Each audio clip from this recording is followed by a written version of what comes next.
What's up there, YouTubers and fellow riders? The Chemist back at it, cooking up another DIY for you on how to make your own external battery terminal Jumpstart post for your motorcycle.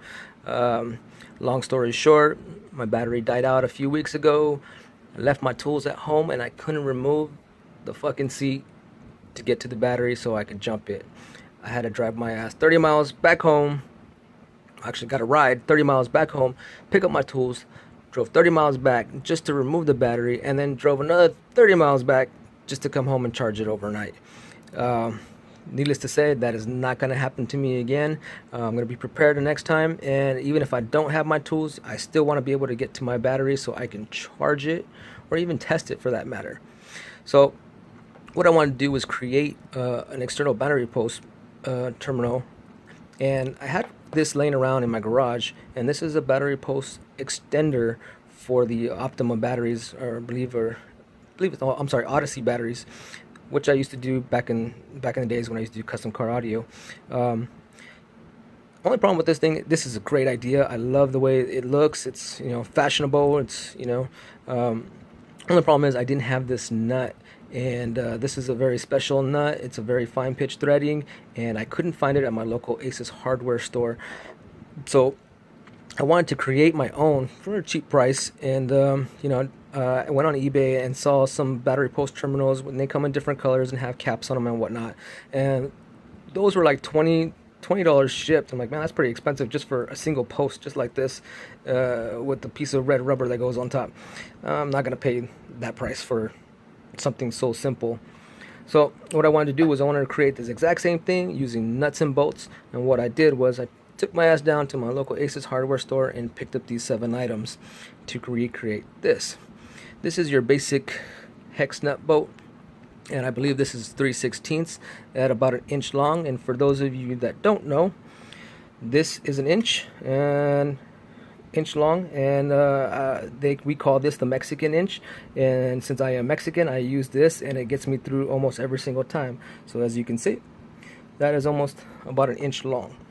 I also picked up an extender that actually fits into here and allows us to asphyxiate our bolts here and there. So what I'm going to do is I'm going to go ahead and build this for you right now so you can actually see it all in place. These are your typical nuts and bolts and your washers, and I also use this, which I'll show you right now, to recreate this mechanism right here. Alright, so give me a second. I'm going to push pause. I'm going to build it for you, and this way you can see. Alright, and there she is. Assemble it all together. Now what you're going to do is you're going to get your standard drill bit, or the size of this. You're going to drill a hole into the side casing of where your battery is on the left side of the motorcycle. There's a triangle piece, and I'll show you in a little bit where this will actually fit. But as you can see, it's almost an exact replica of this one right here. And what you can do, once you drill your hole into the plastic piece, you're going to go ahead and slide your extender through that hole, of course without the nuts, and you basically going to sandwich the plastic in between these 2 points, in between these 2 washers right here, and lock it down. This bolt is not so much for locking it down to the plastic, is more so for holding so that the extender like this one doesn't spin around and spin around on you while you go and tighten the bolt. In between here, once you got your plastic sandwich in here and this is locked down, you're going to get a ring terminal and attach your red wire to here with your ring terminal, slide it on there and off to the battery, and this is going to give you your power, much like how this one does. This is more so that if I make my own custom jump terminals, where I can just with the ring, I can just slide the ring on there, sandwich it in between here, screw this all the way down, and it hold my wire in place so that I don't have to sit here and try to hold the wire while I run to the car or external battery that we have to jump our bike. And so no need to hold this in place, it just holds it for you. Of course, you don't want this hot wire, these hot terminals, touching any part of the frame. The frame is coated, but if you do have a little niche in your coating, you're gonna get a spark. Okay, so also I like the idea of this extending out further, because let's say I do have a pair of oversized alligator clips from someone who's giving me a jump or something, and I don't want it sitting so close to this. I can just kind of I can extend this out and grab onto here. Okay, so what I'm going to do is I'm going to go ahead and install this on the bike and give you guys an idea of how it's done. Alright, YouTubers and fellow riders, back at it in the garage. So what I've done is I basically removed the bolt from here, dropping down this plastic piece on the left side of the bike, and as you can see, we're already taking out the battery, and this is where we're going to be mounting it. I used the 2364 spits. That's if you are using the 3, I forget what this is, hex nut. And so also what I've done is I've painted the washer so that you don't see this big ugly ring.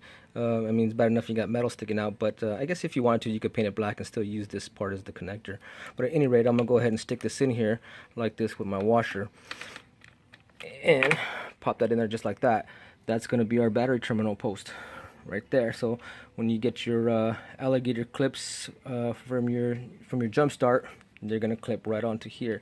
Of course, this sits kind of low right now. It's because it's out of the way, but that's pretty much where it's gonna sit at right there. So what I've also done is for the back side, here we go, gonna get a little ring terminal. I had a whole bunch of these laying around, like I said, from my car audio day. Attached a wire to it. This is what's gonna attach to my battery to give me that charge when I need it.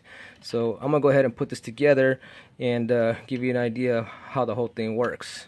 All right, it's pretty simple and straightforward. Push and pause. Alright, YouTubers, and there she is, my external battery post. No more having to remove the seat. As you can see, I fixed it here on there, painted black. If you want, you can paint this black, because like I said, you can always use this as your contact point. So if you don't want to see the chrome, I don't really mind it too much. You know, it matches with the other bolts and whatnot, so it's kind of cool. Additionally, I try to stick with the traditional hex head, since almost every other bolt in here is a hex. So there's that. But as you can see, looking out how far it extends out to, that's a pretty good amount, and you can still get a charge on there. You know, clamp your alligator clip onto there.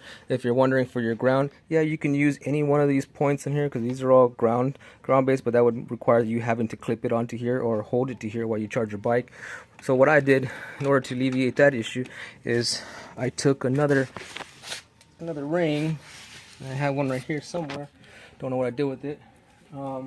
I took another one of those gold terminals and put it right here. This basically just holds on your battery tray, or the under plastic here. And so what I did was I used another ring, stuck it on there, and when it comes time to need it, you can just go ahead and pull that off. This is the actual connector for the wire to cover the wire, let you know that it's a black lead. So I kind of stuck that on there so that it's out of the way. You don't really see it. It don't look too bad without it as well. Doesn't really matter, but that's going to be your negative terminal lead for ground, and you're all set. Only thing left to do is to wire it to the battery. Got my positive wire right here. Might put a fuse on here, might not. It's always good to have a fuse connection when you're doing stuff with power. So hope this tutorial helped you out. Hit like if you liked it, give me a thumbs up, leave some comments below, and like always, see you next problem.